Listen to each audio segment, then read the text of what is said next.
Ako po si Luisito Espinosa. Panoorin niyo po ako sa philippinenews.com.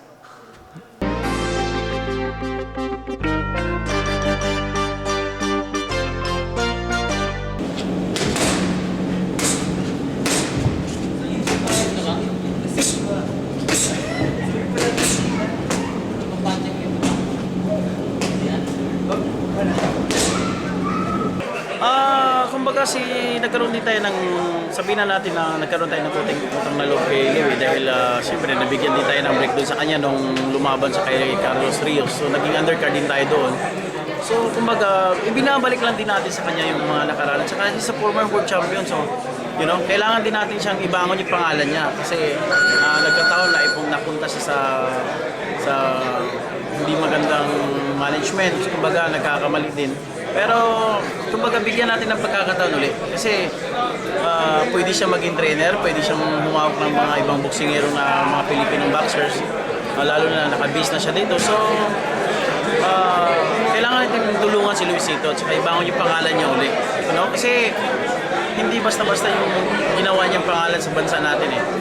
The more na sana yung mga kapwa natin Pilipino na nandito sa Amerika, tulungan natin ibangon ang pangalan ni Luisito Espinosa. Huwag natin pabayaan, huwag natin sabihin na laos na. Hindi pwede yun. Isipin mo nga, ano lang eh, kung ako sa kay Luis ang pinapakita niya, mas maganda pa kasi na bigyan natin siya ng pagkakataon kasi kung isang tao hindi mo bigyan ng pagkakataon, paano mo malalaman na na mayroon pala siyang may tutulong. So as a former world champion, mas masaya kami kasama namin siya ngayon.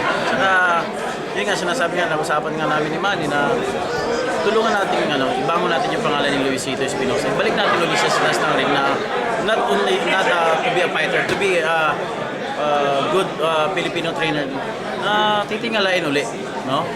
Tsaka tulungan lang yan. Also, Luisito Espinosa na nakapagbigay siya ng karangalan sa ating bansa. Kailangan natin i-honor din siya dahil